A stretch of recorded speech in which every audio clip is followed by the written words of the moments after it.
कृष्ण पृष्ठाय भूतले श्रीमते भक्ति वेदांत स्वामिनिति नामिने।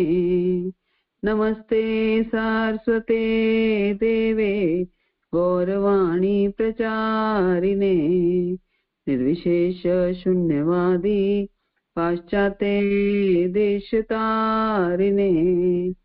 जय श्री कृष्ण चैतन्य प्रभु नित्यानंद श्री अद्वैत गदाधर श्रीवासादि गौर भक्त वृंद। हरे कृष्णा कृष्णा कृष्णा हरे हरे, हरे राम राम राम हरे हरे। जय श्री प्रभुपाद की जय, गुरु महाराज की जय। ओम अज्ञानतिमिरान्धस्य ज्ञानाञ्जनशलाकया चक्षुर्मिलितं येन तस्मै श्री गुरुवे नमः। श्री चैतन्य मनोभीष्टं स्थापितं येन भूतले स्वयं रूप कदा मह्यं ददाति स्वपदान्तिकम्। वन्देऽहं श्रीगुरो श्रीयुतपत्कमलं श्रीगुरुन् वैष्णवांचं श्रीरूपं साग्रजातं सगण रघुनाथान्वितं तं सजीवम् साद्वैतं सावधूतं परिजन सहितं कृष्ण चैतन्य देवं श्री राधा कृष्ण पादान सगण ललिता श्री विशाखान्वितांच। हे कृष्ण करुणा सिंधु दीन बंधो जगतपते गोपेश गोपिका कांत राधा कांत नमस्तुते। तप्त कांचन गौरांगी श्री राधे वृंदावनेश्वरी वृषभानुसुते देवी प्रणमामि हरिप्रिये। वाञ्छा कल्पतरुभ्यश्च कृपा सिन्धुभ्येव च पतितानां पावनेभ्यो वैष्णवेभ्यो नमो नमः। जय श्री कृष्ण चैतन्य प्रभु नित्यानंद श्री अद्वैत गदाधर श्रीवासादि गौर भक्त वृंद। हरे कृष्णा कृष्णा कृष्णा हरे हरे, हरे राम राम राम हरे हरे। हरे कृष्णा। सभी भक्तों को मेरा दंड प्रणाम।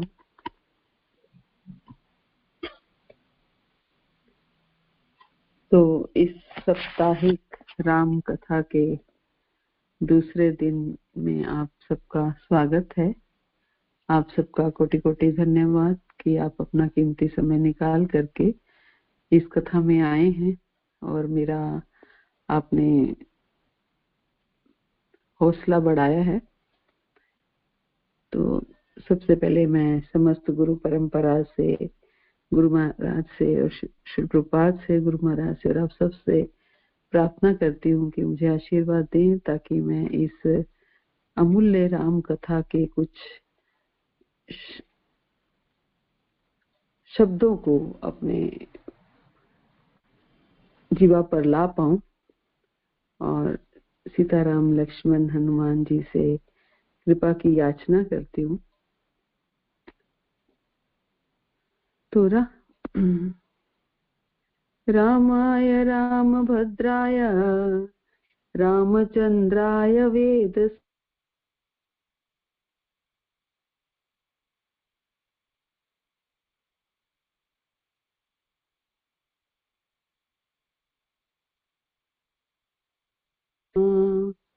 दक्षिणे लक्ष्मणो यस्य वामे च जनकात्मजा पुरतो मारुतिर्यस्य तं वन्दे रघुनन्दनम्।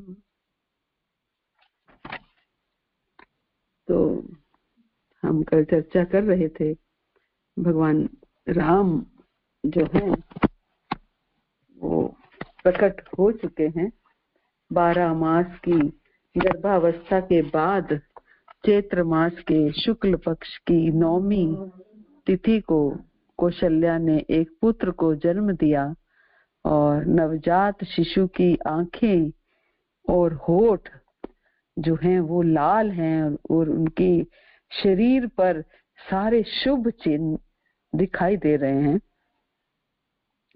तो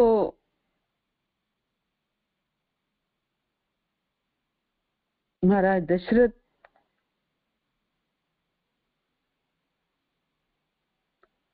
की सबसे छोटी पत्नी, उसके बाद कैकेयी के भी पुत्र पैदा हुआ और फिर कैकेयी के पुत्र जन्म के लेने के 2 दिन बाद सुमित्रा ने जुड़वा संतानों को जन्म दिया, जिनमें से हर बालक भगवान विष्णु की शक्ति और क्षमता रखता था, चारों बालक।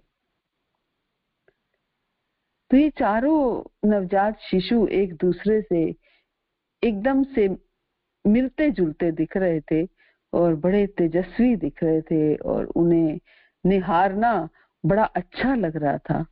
और दशरथ के इन चारों पुत्रों के जन्म के समय सारे देवता लोग स्वर्ग से पुष्पों की वर्षा कर रहे हैं और साथ ही आकाश लोक से दिव्य संगीत की ध्वनि भी सुनाई दे रही है। तो गोस्वामी तुलसीदास जी कहते हैं कि राजा दशरथ जी ने पुत्र का जन्म कानों से सुनकर, जब राजा दशरथ ने पुत्र के जन्म के बारे में कानों से सुना तो मानो ब्रह्मानंद में समा गए। मन में अतिशय प्रेम है, शरीर पुलकित हो गया, आनंद में अधीर हो गया, बुद्धि को धीरज देके और प्रेम से शिथिल हुई जा रहा है, शरीर संभल नहीं रहा है और फिर भी वो उसको उठाना चाह रहे हैं। जिनका नाम सुनने से ही कल्याण होता है वही प्रभु मेरे घर आए हैं। ये सोच करके राजा दशरथ का मन परम आनंद से पूर्ण हो गया और उन्होंने बाजे वालों को बुलाकर कहा कि बाजा बजाओ। जाकर नाम सुनत शुभ होई, मोरे ग्रह आवा प्रभु सोई। परमानंद पुरी मन राजा, कहा बुलाई बजावो बाजा। कि मेरे घर प्रभु आए हैं। अवधपुरी सोई यही भांति, प्रभु ही मिलन आई जनु राती। देखी भानु जनु मन सकुचानी, तदपि बनी संध्या अनुमानी।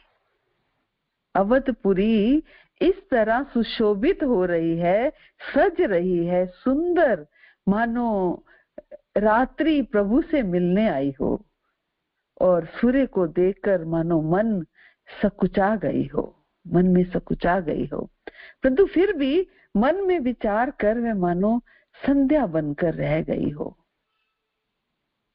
अयोध्या नगरी इतनी सुंदर दिख रही है कि आज ऐसा लग रहा है कि अयोध्या नगरी में बहार आई है। चारों तरफ हरियाली ही हरियाली है, पक्षी चहचहा रहे हैं, चारों तरफ मंगल गीत बज रहे हैं और अयोध्या वासी प्रसन्न हैं।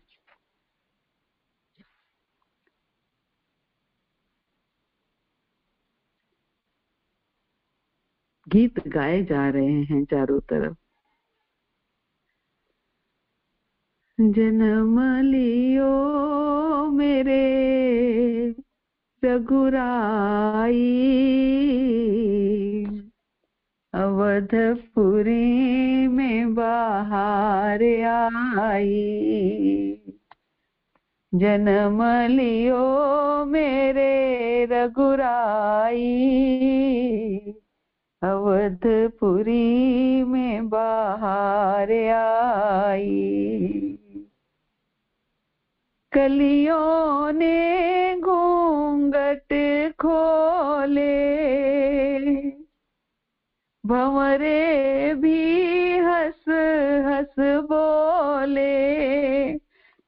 बरसाने रिमझिम पाई, अवधपुरी में बाहर आई।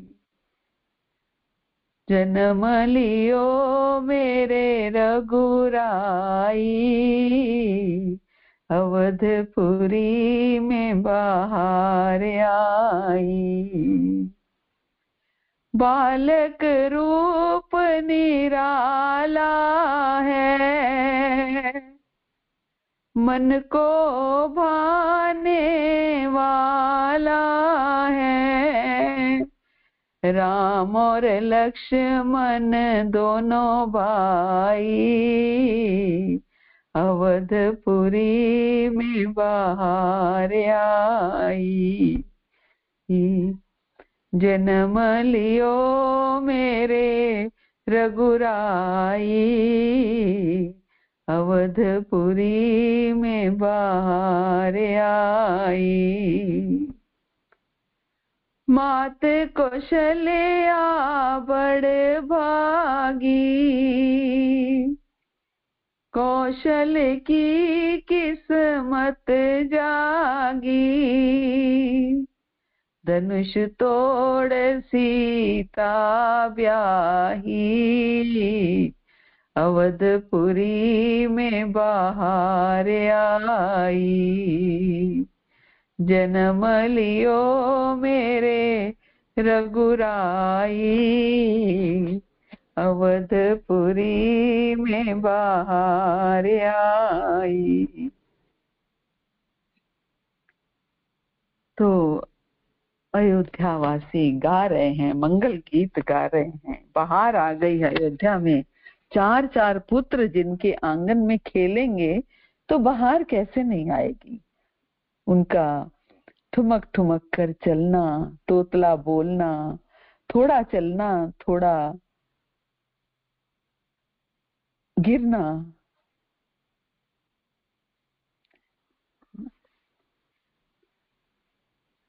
कैसे अवध के लोग जो देख रहे हैं भगवान की इन बाल लीलाओं को, ऐसे उनको चलते हुए, तो कैसे वो प्रसन्न नहीं होंगे, कैसे अयोध्या में बाहर नहीं दिखेगी।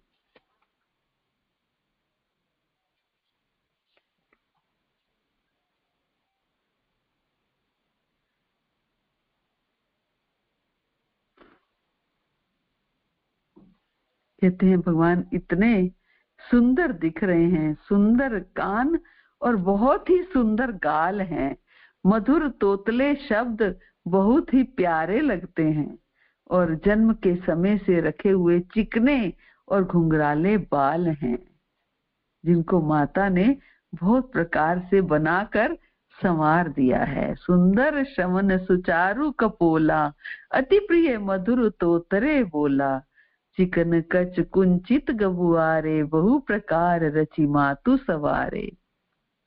पीत झंगुलिया तनु बहिराई, जानु पानी बिच रनि मोहि भाई, रूप सकई नहीं कही श्रुति सेखा, सो जानई सपने देखा। शरीर पर पीली झुंगली पहनाई हुई है, उनका घुटनों और हाथों के बल चलना, गोस्वामी तुलसीदास जी कहते हैं, मुझे बहुत ही प्यारा लगता है। घुटनों के बल चल रहे हैं, हाथों के बल चल रहे हैं। उनके रूप का वर्णन वेद और शेष भी नहीं कर सकते, उसे वही जानता है जिसने कभी स्वप्न में भी देखा हो।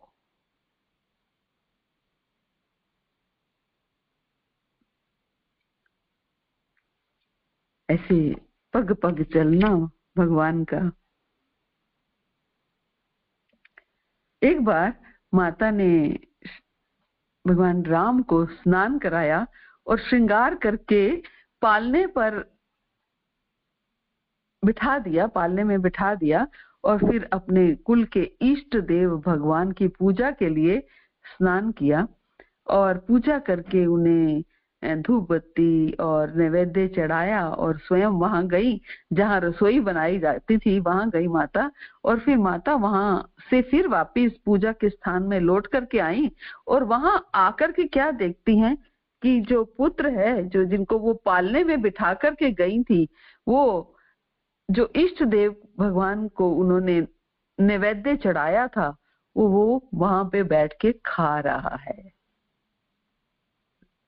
राम जी वहां पर बैठकर खा रहे हैं, पालने में लेटे हैं। माँ भयभीत हो गई, पालने में सोया था, यहाँ किसने लाकर बिठा दिया, क्योंकि अभी तो ठीक से चलना भी नहीं आता, किसने लाकर बिठा दिया। तो इस बात से डर कर पुत्र के पास गई तो वहां बालक को सोया हुआ देखा। उधर देख रही है बालक नैवेद्य खा रहा है, पूजा रूम में बैठा हुआ और इधर बालक सोया हुआ है। फिर पूजक स्थान में लौटकर गई, देखा कि वही पुत्र वहां बैठकर भोजन कर रहा है। तो उनके हृदय में कंपन हुई और मन को धीरज नहीं हुआ। गे जननी शिशुपई भय भीता, देखा बाल तहां पुनि सूता। बहुरी आई देखा सुत सोई, हृदय कंप मन धीर न होई। सोचने लगी, यहाँ और वहां मैंने 2 बालक देखे हैं, ये मेरी बुद्धि का भ्रम है या कोई विशेष कारण है। भगवान राम ने माता को घबराई हुई देखकर बड़ी मधुर मुस्कान से हंस दिए। यह उहा दुही बालक देखा, मति भ्रम मोर की आन बिसेखा। देखी राम जननी अकुलानी, प्रभु हसी दीन मधुर मुस्कानी। तो फिर क्या था, फिर भगवान ने माता को अपना अखंड अद्भुत रूप दिखाया, जिसके एक एक रोम में करोड़ों ब्रह्मांड लगे हैं। एक एक रोम में करोड़ों ब्रह्मांड लगे हुए हैं।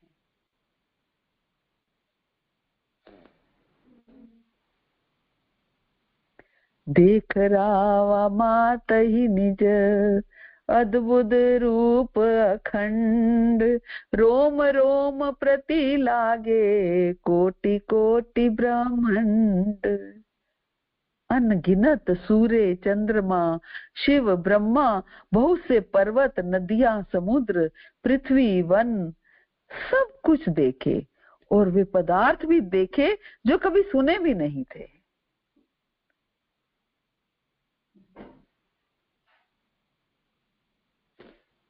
तो माता का शरीर पुलकित हो गया, प्रसन्न हो गई, मुख से वचन नहीं निकला, खुशी के मारे मुख से वचन नहीं निकला। तब आंखें मूंद कर उन्होंने भगवान राम के चरणों में सिर निवाया। माता को आश्चर्य हुआ और माता को आश्चर्यचकित देखकर भगवान राम फिर से बाल रूप हो गए। तन पुलकित मुख वचन न आवा, नयन मुदी चरणनि सिरुनावा। विस्मयवंत देखी महतारी, भय बहुरी शिशु रूप खरारी।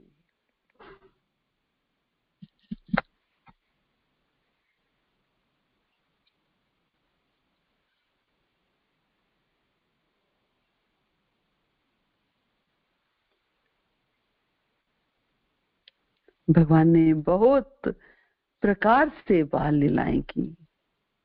अब चलने लगे हैं, ठुमक ठुमक कर चल रहे हैं।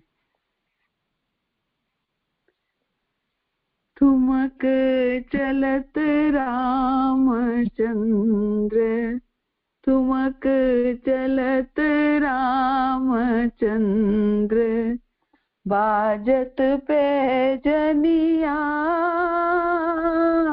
ठुमक चलत रामचंद्र। बाजत पैजनिया, ठुमक चलत रामचंद्र। किलकी उठत धाय, गिरत भूमि लटपटाए। कभी उठ रहे हैं, कभी गिर रहे हैं, कभी बैठ रहे हैं। किलकी उठत धाय, गिरत भूमि लटपटाए।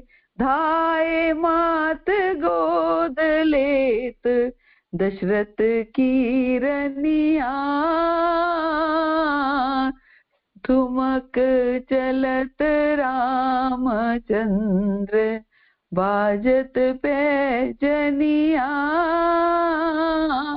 ठुमक चलत रामचंद्र। कभी गिरते हैं, कभी चलते हैं। सारी रानियां झट से जब गिरते हैं, झट से उठा लेती हैं। अंचल रज अंग झारी, विविध भांति सो दुलारी। अंचल रज अंग झारी, विविध भांति सो दुलारी। तन मन धन वारी वारी, कहत मृदु बचनिया, ठुमक चलत रामचंद्र, बाजत पैजनिया, ठुमक चलत रामचंद्र, ठुमक चलत रामचंद्र। तो ये दृश्य देखने के लिए स्वर्ग से भी देवता उतर करके आए हैं कि कैसे प्रभु चल रहे हैं ठुमक ठुमक कर। कभी गिरते हैं, कभी उठते हैं, कभी माताएं उठा लेती हैं, कभी धूल लग जाती है, रज लग जाती है, उसको झाड़ती हैं, साफ करती हैं, फिर से हृदय से लगा लेती हैं। तो भगवान ने बहुत प्रकार से बाल लीलाएं की और अपने सेवकों को बड़ा आनंद दिया। और कुछ समय बीतने पर चारों भाई बड़े होकर कुटुंबियों को सुख देने वाले हुए।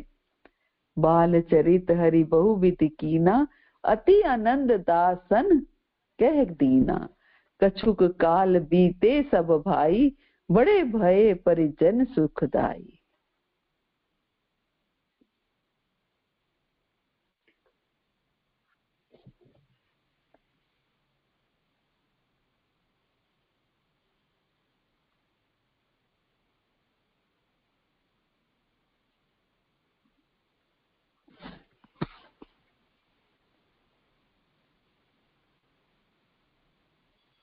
अब थोड़े बड़े हो गए हैं, समय इतना नहीं है कि हम भगवान की बाल लीलाओं को और व्याख्या कर पाए।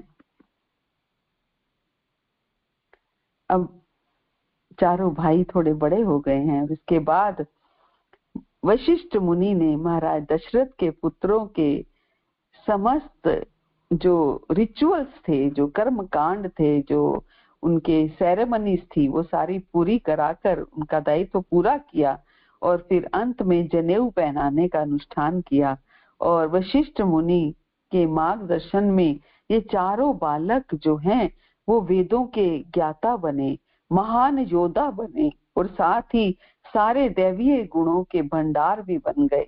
अपने जन्म के समय से ही राम जो थे अपने भाइयों की तुलना में सभी प्रकार से सर्वश्रेष्ठ थे और इसी कारण वो स्वभाव से ही अपने पिता के सबसे प्रिय थे, प्रिय पुत्र बन गए। बचपन से ही लक्ष्मण को अपने बड़े भाई राम से बहुत लगाव था और राम भी लक्ष्मण से उतना ही प्रेम करते थे। सच तो ये है कि लक्ष्मण के बिना राम ना तो भोजन करते थे और ना ही सोने जाते थे। राम यदि वन में शिकार करने जाते तो लक्ष्मण बिना किसी चूक के उनके साथ जाया करते। और इसी प्रकार भरत और शत्रुघ्न भी एक दूसरे से इतना स्नेह करते थे कि उनको अलग करना संभव नहीं था। राम, लक्ष्मण, भरत, शत्रुघ्न इनने जब अपनी शिक्षा दीक्षा पूरी कर ली तब महाराज दशरथ ने इनके विवाह के संबंध में वशिष्ठ मुनि से परामर्श किया।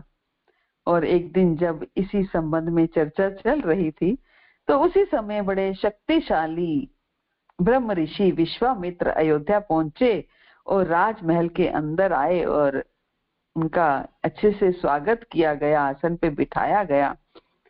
और फिर विश्वामित्र ने जब कुशल क्षेम पूछ लिया तो महाराज दशरथ बोले कि आपका यहाँ आना मेरे लिए सौभाग्य है, आपकी उपस्थिति मेरा सम्मान बढ़ा रही है, तो कृपा करके बताइए कि आप मुझसे क्या चाहते हैं, आपकी क्या अपेक्षा है, मैं आपकी किस तरीके से सेवा करूं। तो इस तरीके से विश्वामित्र बड़े प्रसन्न हुए और बोले कि मैं एक महान यज्ञ कर रहा हूं, परंतु इससे पहले कि ये यज्ञ पूरा हो पाता हो तो मारीच और सुबाहु नाम के जो दुष्ट राक्षस हैं वो मेरे इस यज्ञ को भंग कर देते हैं और मैंने यज्ञ पूरा करने का पूरा प्रयास किया है, कितनी बार शुरू किया, कितनी बार उन्होंने मेरा ये यज्ञ समाप्त कर दिया। तो मैं ये चाहता हूं कि आप अपने पुत्र राम को मेरे साथ भेज दीजिए। मैं आपके पुत्र राम को अपने साथ ले जाना चाहता हूं, ताकि वह इन दोनों भयानक राक्षसों का संहार करके मेरे इस यज्ञ को सफलतापूर्वक संपन्न करा सके। तो आप कृपया पितृ प्रेम की भावना से मेरे अनुरोध का मान रखिए, और मैं आपको आश्वस्त करता हूं कि राम आसानी से यह कार्य कर सकेंगे। और अगर आप ऐसा करेंगे तो मैं ढेरों आशीर्वाद दूंगा। तो विश्वामित्र के शब्दों से महाराज दशरथ को तो ऐसा सदमा पहुंचा कि उनका पूरा शरीर थर थर कांपने लगा। पुत्र का विछोह कैसे सहन कर लेते। ब्रह्म ऋषि की बात पूरी होते ही महाराज दशरथ सिंहासन पर बैठे बैठे ही मूर्छित हो गए, और शीघ्र ही जब उनकी वापिस वो होश में आए तो उनके मन में एक बार फिर से राम को खो देने का विचार आया, और वो फिर से मूर्छित हो गए। और इस तरह पूरी तरह से होश में आने में लगभग उन्हें 1 घंटा लग गया। तो जब महाराज दशरथ ने विश्वामित्र को अपने सामने बैठे हुए देखा तो गिड़गिड़ाते हुए बोले कि आप, हे मुनि श्रेष्ठ, आप सबका कुशल मंगल करते हो। मेरा राम तो केवल 16 वर्ष का है, और उसने अब तक अपना जो युद्ध कौशल का, यानी कि सैनिक की जो ट्रेनिंग होती है वो भी अभी पूरी नहीं की है। वे अब तक किसी युद्ध क्षेत्र में नहीं गया है, तो कृपा करके वो अभी इसको कोई एक्सपीरियंस नहीं है लड़ने का, किसी को मारने का, किसी का वध करने का, वो अनुभवहीन है। तो उस अनुभवहीन पुत्र को ना ले जाएं, उसके बदले उन दोनों राक्षसों का संहार करने के लिए आप मुझे मेरी विशाल सेना के साथ ले चलिए, मैं उन राक्षसों का वध करूंगा। या फिर यदि आपका आग्रह राम को ही साथ ले जाने का है तो मुझे और मेरी सेना को भी अपने साथ चलने दें, ताकि हम वहां राम के साथ मिलकर युद्ध कर सकें। क्योंकि मैं अब वृद्ध हो गया हूं और राम के बिना मेरे प्राण नहीं रहेंगे। आप कृपा करके मुझे इन दोनों राक्षसों के बारे में बताएं और मुझे उनकी शक्ति के बारे में कुछ बताएं। तो विश्वामित्र जी बोले कि इन सारे राक्षसों का राजा रावण है, और वे समस्त संसार पर अत्याचार कर रहा है, और जब वह स्वयं व्यक्तिगत रूप से किसी यज्ञ में बाधा नहीं डालता तो वो इन दोनों को, मारीच और सुबाहु को, ये पाप कार्य करने का दायित्व सौंप देता है। तो रावण का नाम सुनते ही महाराज दशरथ जो हैं वो बड़े भयभीत हो गए और चिल्ला उठे कि रावण से युद्ध करना किसी भी व्यक्ति के सामर्थ्य में नहीं है। यहाँ तक कि उन 2 राक्षसों का वध करना भी मेरे या मेरे पुत्रों के लिए संभव नहीं है। हे ऋषिवर, आपका अनुरोध पूरा नहीं कर सकता मैं। यहाँ तक कि अपने पुत्र को आपके साथ भेजने की बात तो सोचना भी मेरी शक्ति से बाहर है।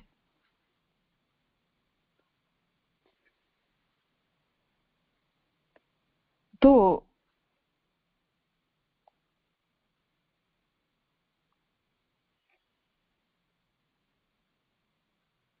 इस तरीके से पहले दशरथ जी ने मना कर दिया, लेकिन विश्वामित्र इस बात से क्रोधित हो गए और उन्होंने कुछ कटु वचन भी बोले, और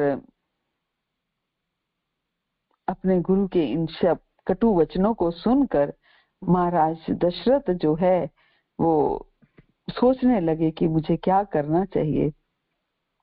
तो महाराज दशरथ ने राम को बुलाया, और लक्ष्मण जो कि अपने बड़े भाई राम के बिना नहीं रह सकते थे, इसलिए वे भी राम के साथ आए, और राजा ने, दशरथ जी ने उन्हें बताया कि ऐसे ऐसे विश्वामित्र के साथ जाना है। तो शीघ्र ही राम जी तैयार हो गए विश्वामित्र के साथ जाने के लिए। तो राम और लक्ष्मण अयोध्या से विश्वामित्र के साथ चल पड़े, और फिर विश्वामित्र जी ने भगवान राम जो कि नर लीला कर रहे थे, बल और अति बल इन 2 मंत्रों की उनको दीक्षा दी ताकि वो थकान और वृद्धावस्था के प्रभाव से मुक्त हो सके।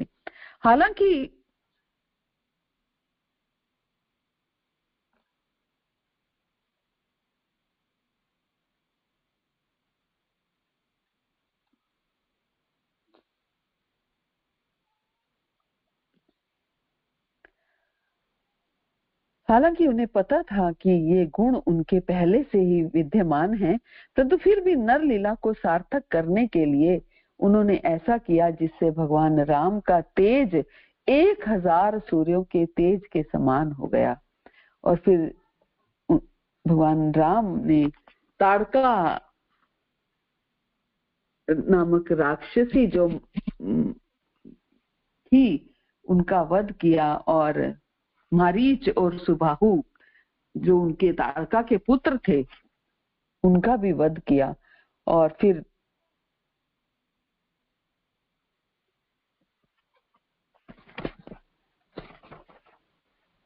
उन तीनों का वध करके अगली सुबह फिर से राम और लक्ष्मण चल दिए, विश्वामित्र के साथ आगे की यात्रा जारी रखी।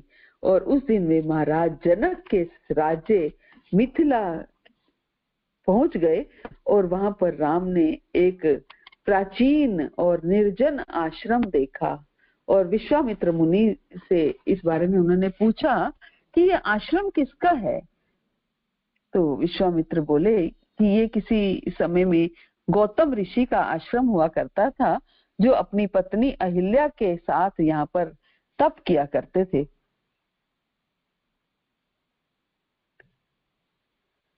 तो गोस्वामी तुलसीदास जी कहते हैं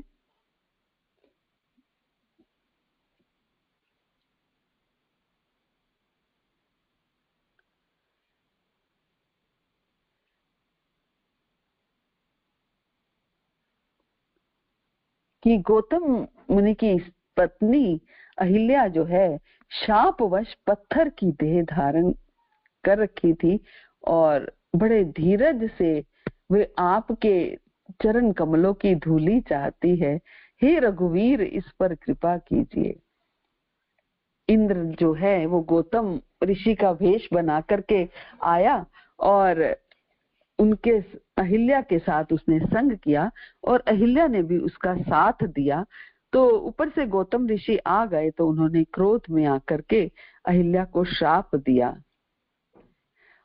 कि तुम ऐसे ही बेजान सी यहाँ पड़ी रहोगी, कोई और जब भगवान आएंगे वो अपनी चरण रज तुम्हें लगाएंगे, चरण छुएंगे, तो तब तुम्हारा उद्धार होगा। गौतम नारी शाप बस उपल देह धरी धीर, चरण कमल रज चाहती, कृपा करू रघुवीर। अहिल्या चरण रज चाहती है, हे रघुवीर इस पर कृपा कीजिए, इस पर कृपा कीजिए। पर सत पद पावन शोक न सावन प्रगट भई, तब पुंज सही देखत रघुनायक, जन सुखदायक सन्मुख होई कर जोरी रही। अति प्रेम धीरा पुलक शरीरा, मुख नहीं आवई बचन कही, अतिशय बड़ भागी चरण लागी, जुगल नयन जल धार भई। श्री राम जी के पवित्र और शोक को नाश करने वाले चरणों का स्पर्श पाते ही सचमुच वो अहिल्या प्रकट हो गई।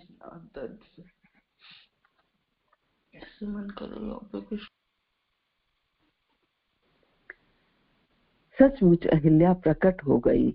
भक्तों को सुख देने वाले श्री रघुनाथ जी को देखकर वे हाथ जोड़कर सामने खड़ी रह गई।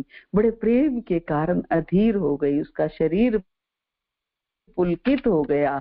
पत्थर बनी हुई थी युगों से पत्थर बनी हुई थी। मुख से वचन कहने में नहीं आ रहे। बड़ी बड़भागिन अहिल्या प्रभु के चरणों से लिपट गई और उसके नेत्रों से जल, प्रेम और आनंद के अश्रु की धारा बहने लगी। फिर उसने अपने मन में धीरज धरकर प्रभु को पहचाना और श्री रघुनाथ जी की कृपा से भक्ति प्राप्त की। तब बड़े निर्मल वाणी से उसने स्तुति शुरू की कि हे ज्ञान से जानने योग्य श्री रघुनाथ जी, आपकी जय हो। मैं सहज ही अपवित्र स्त्री हूँ और हे प्रभु, आप जगत को पवित्र करने वाले, भक्तों को सुख देने वाले और रावण के शत्रु हैं। हे कमल नयन, हे संसार के भय से छुड़ाने वाले, जन्म मृत्यु से छुड़ाने वाले, मैं आपकी शरण आई हूँ। मेरी रक्षा कीजिए, रक्षा कीजिए।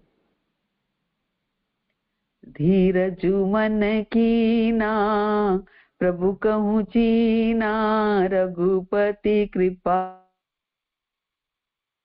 भगति पाई, अति निर्मल बाणी अस स्तुति ठानी, ज्ञान गम्य जय रघुराई। मैं नारी अपावन प्रभु जग पावन, रामन रिपुजन सुखदाई, राजीव बिलोचन भव भय मोचन, पाहि पाहि सर नहीं आई।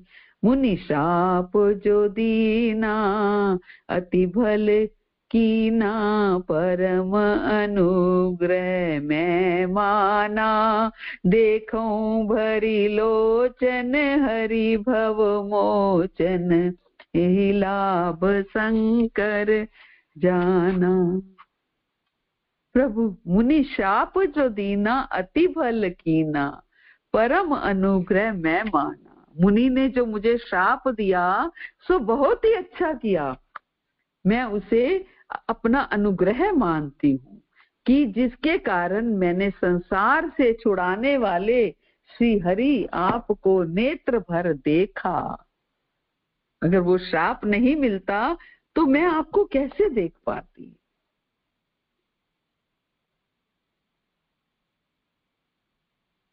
इसी आपके दर्शन को मैं मुनि का सबसे बड़ा लाभ समझती हूँ। बिनती प्रभु मोरी मैं मति भोरी, नाथ न मांगू बर आना, पद कमल परागा रस अनुरागा, मम मन मधुप करे पाना। हे प्रभु, मैं बुद्धि की बड़ी भोली हूँ, मेरी एक विनती है हे नाथ, मैं और कोई वर नहीं मांगती, केवल यही चाहती हूँ कि मेरा मन रूपी भंवरा आपके चरण कमल की रज के प्रेम रूपी रस का सदा पान करता रहे। मेरा मन रूपी भंवरा आपके चरण कमल की रज के प्रेम रूपी रस का सदा पान करता रहे।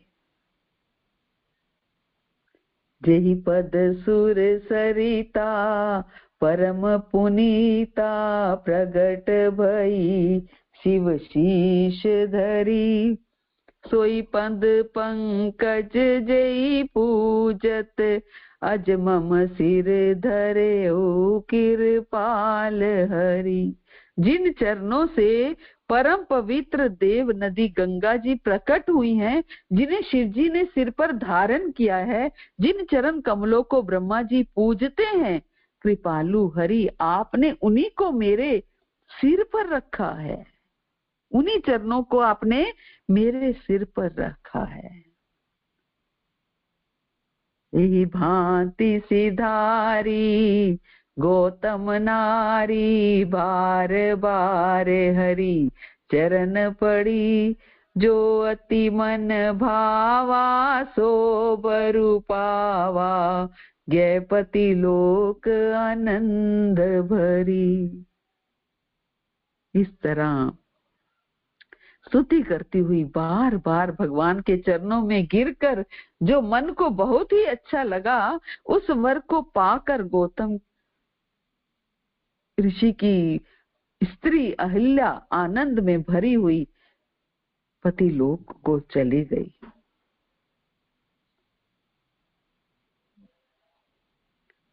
अस प्रभु दीन बंधु हरि, कारण रहित दयाल, तुलसीदास सठ ते भजू, छाड़ी कपट जंजाल।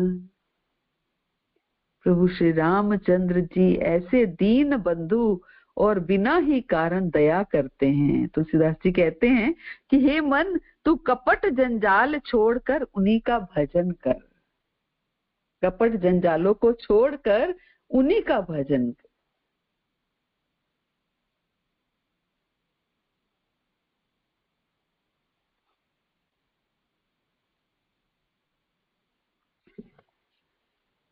और इसके बाद राम और लक्ष्मण के साथ विश्वामित्र ऋषि महाराज जनक के यज्ञ क्षेत्र की ओर चल पड़े। वहां पर संपूर्ण पृथ्वी से आए हजारों ब्राह्मणों की उपस्थिति देखकर प्रभु राम प्रसन्न हुए। सारी श्रेणी के दर्शनार्थी के लिए वहां पर अलग अलग व्यवस्था की गई थी और महायज्ञ की तैयारियां चल रही थी।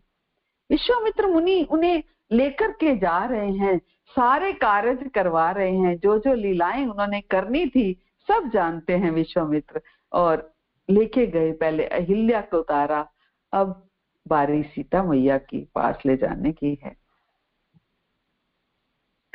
तो जैसे ही महाराज जनक को विश्वामित्र के आगमन की सूचना मिली, वे उनके स्वागत के लिए दौड़े दौड़े आए और विश्वामित्र को, जो कि सर्वश्रेष्ठ ऋषियों के बीच थे, सर्वश्रेष्ठ ऋषि थे, उन्हें बिठा करके आसन पे बिठाया।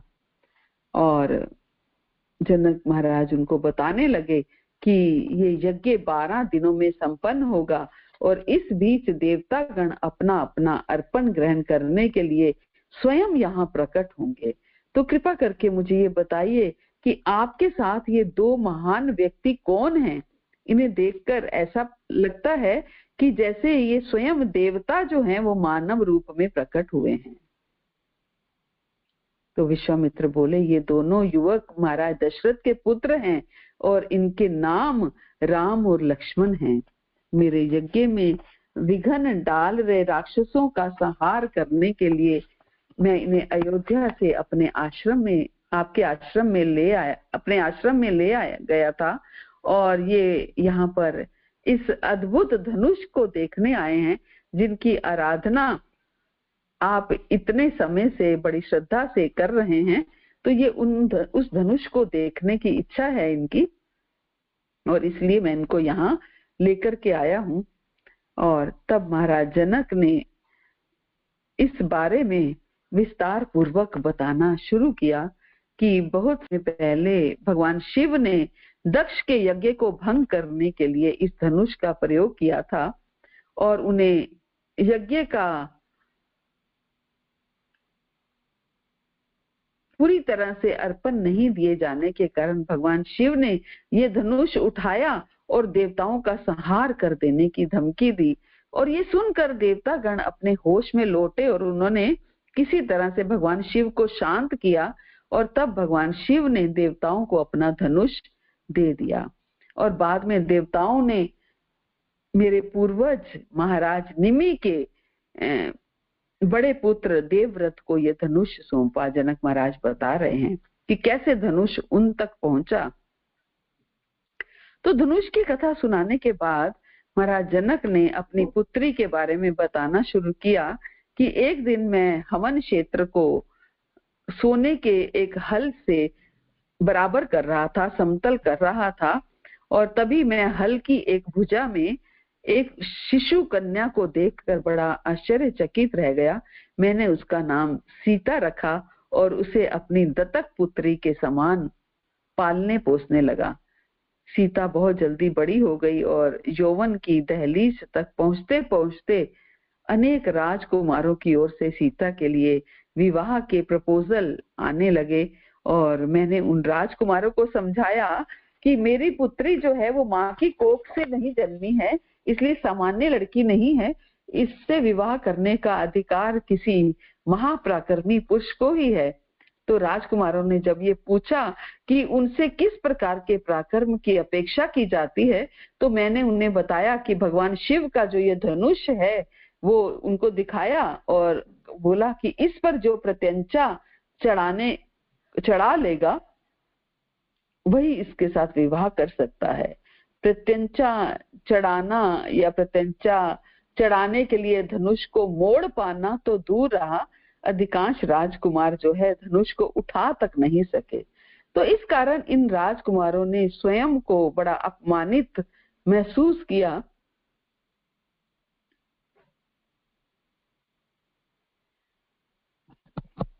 तो फिर कैसे अब किया जाए? जनक महाराज जो हैं बहुत परेशान हैं, दुखी हैं थोड़े से, कि उन्होंने शर्त रख तो दी है लेकिन कोई भी योद्धा जो है वो उस धनुष को उठा नहीं पा रहा है।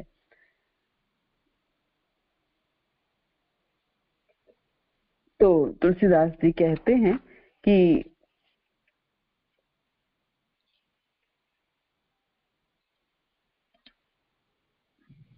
राजा लोग हृदय से हार कर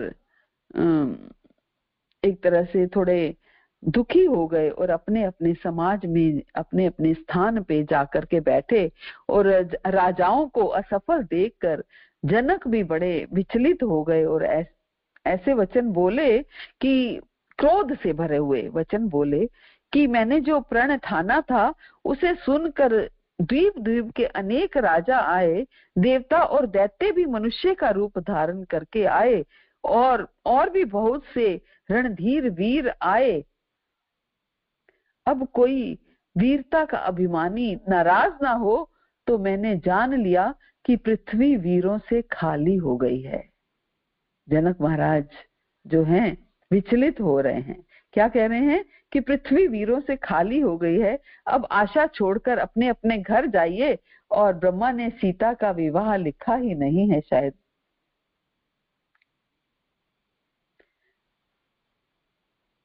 दास जी कहते हैं, अब जनी को माखे मट मानी, वीर विहीन मही मैं जानी, तजु आस निज निज ग्रह जाऊ, लिखा ना विधि वेदऊ विवाहु। विधि ने लिखा ही नहीं है, वेदई का विवाह जो है विधि ने लिखा ही नहीं है। सुकृतु जाई जो पनु परिहरु, कुंवरी कुआरी रहू का करू, जो जन तेउ बिनु भट भुवि भाई, तो पनु करी हो तेउ न हसाई। यदि मैंने जो ये प्रण लिया है कि जो इस धनुष को के ऊपर प्रत्यंचा चढ़ाएगा वही मेरी पुत्री से विवाह कर सकता है, तो अगर वो मैं प्रण छोड़ता हूँ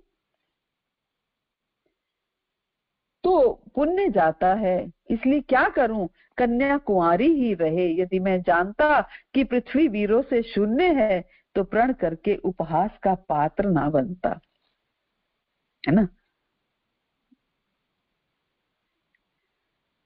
तो विश्वामित्र जी शुभ समय जानकर बड़े प्रेम भरी वाणी से बोले, हे राम उठो, शिव जी का धनुष तोड़ो और जनक का संताप मिटाओ।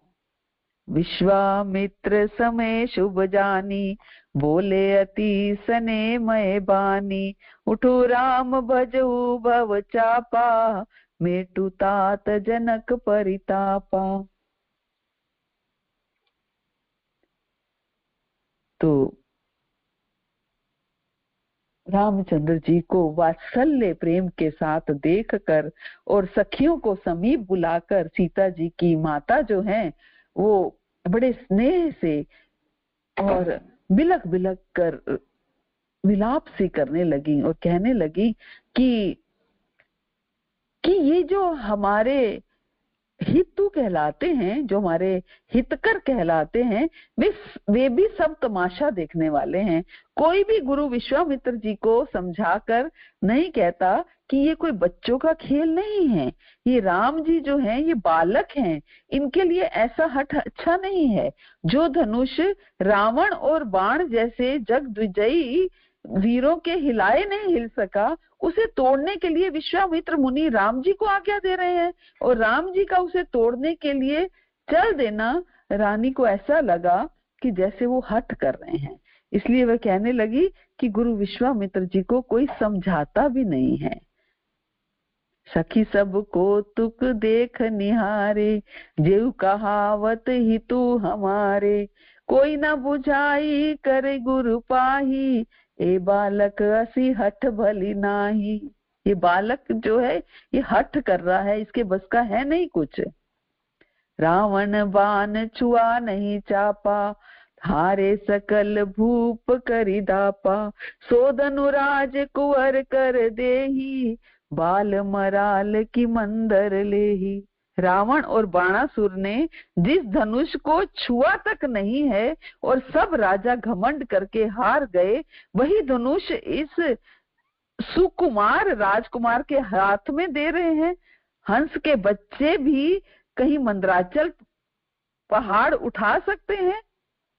बाल मराल की मंदर ले ही।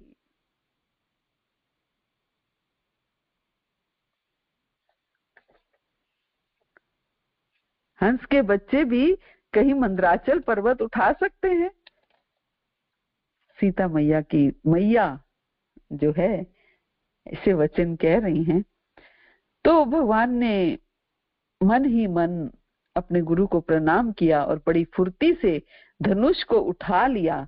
जब उसे हाथ में लिया तब वह धनुष बिजली की तरह चमका और फिर आकाश में मंडल जैसा हो गया। गुरु प्रणामु मन ही मन कीना, अति लाघव उठाऊ धनु लीना, दम केऊ दामिनी जिमि जम लयु, पुनि नभ धनु मंडल सब भयु।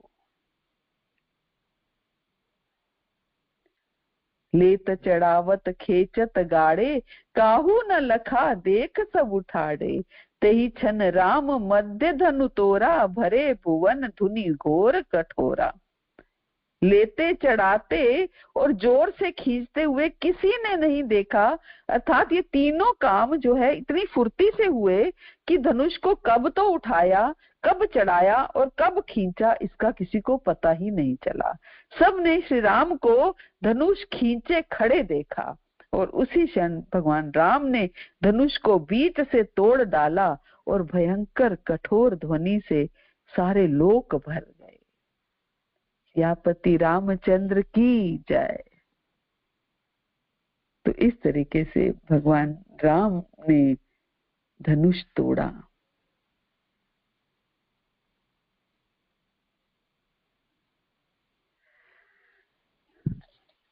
आगे गोस्वामी तुलसीदास जी कहते हैं,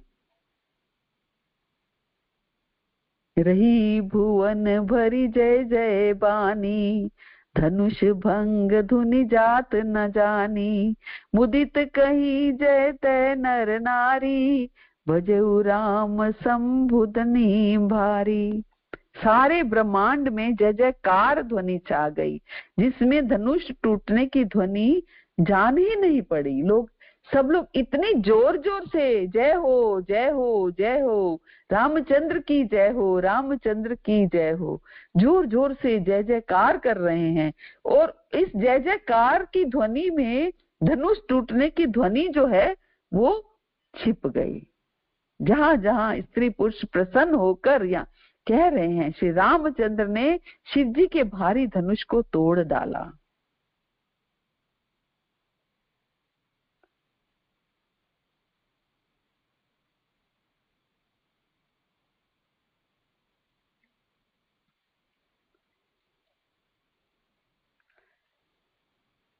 झांझी मृदंग शंख सहनाई, भेरी ढोल दुंदुबी सुहाई, बाजई बहु बाजने सुहाए, जय तय जुबतिन मंगल गाए। मंगल गीत गा रही हैं युवतियां जो हैं वो मंगल गीत गा रही हैं। मृदंग झांझ शंख सहनाई ढोल सुहावने नगाड़े बहुत प्रकार के सुंदर बाजे बज रहे हैं। चारों तरफ मंगल ध्वनि गाई जा रही है।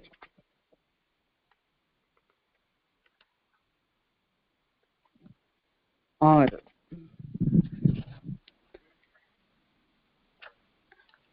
नाचई गावई विभुत भगूटी, बार बार कुसुमांजलि छूटी। जय तय विप्र वेद धुनि करही, बंदी बिरदावली उचरई। देवताओं की स्त्रियां नाचती गाती बार बार हाथों से पुष्पों की अंजलियां छूट रही हैं। जहां तहां ब्राह्मण वेद ध्वनि कर रहे हैं, मंगल गीत गाए जा रहे हैं, क्योंकि विवाह का समय आ गया है।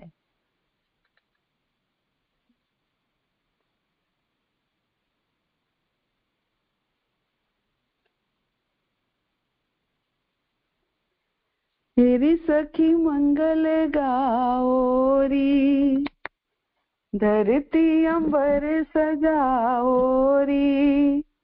उतरेगी आज मेरे पी की सवारी, उतरेगी आज मेरे पी की सवारी।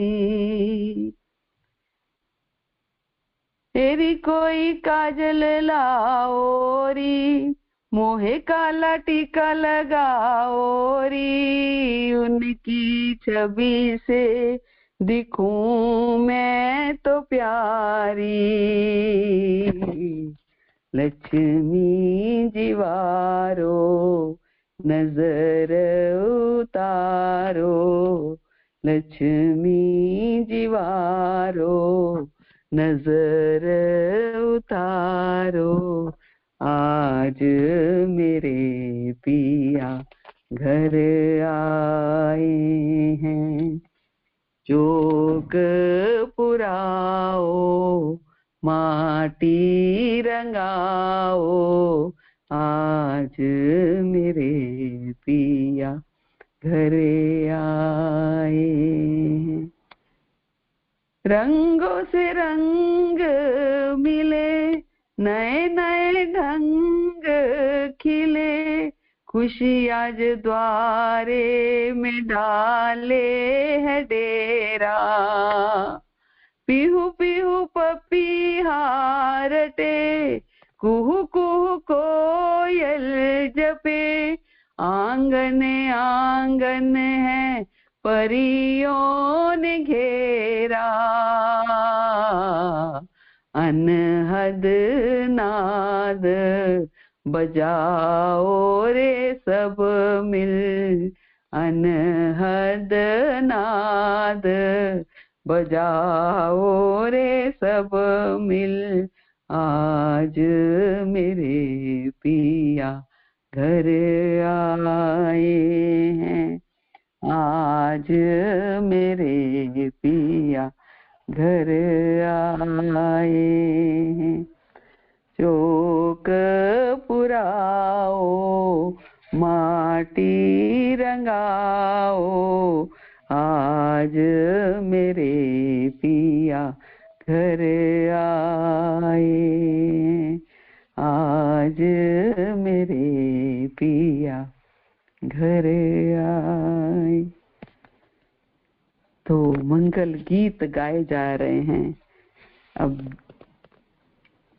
तुलसीदास जी कहते हैं कि तन सकोचु मन परम उछाहु, गूढ़ प्रेमु लखी परई न काहू।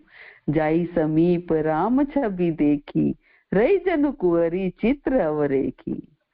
चतुर सखी लखी कहा बुझाऊ, पहिरावऊ जय माल सुहाऊ। सुनत जुगल कर माल उठाई, प्रेम विबस परी पहिराई न जाई। कि सीता जी के शरीर में संकोच है, पर मन में परम उत्साह है। उनका ये गुप्त प्रेम किसी को जान नहीं पड़ रहा। और पास में जाकर भगवान राम की शोभा देखकर सीता जी ठगी सी रह गई। और जब सखी ने ये दशा देखी तो समझा कर कहा कि जय माला पहनाओ। और ये सुनकर सीता जी ने दोनों हाथों से माला उठाई, पर प्रेम के विवश होने से पहनाई नहीं जा रही।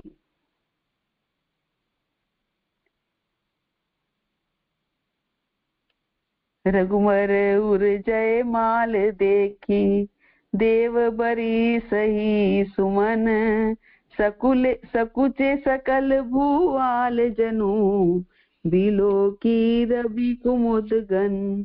श्री रघुनाथ जी के हृदय पर जयमाला देखकर देवता फूल बरसाने लगे। पहनाई, जयमाला पहनाई तो देवता लोग फूल बरसाने। समस्त राजागण जो है वो फूल बरसा रहे हैं, देवता फूल बरसा रहे हैं। दोनों ने एक दूसरे को माला पहनाई और मंगल ध्वनि होने लगी। सियापति रामचंद्र की जय।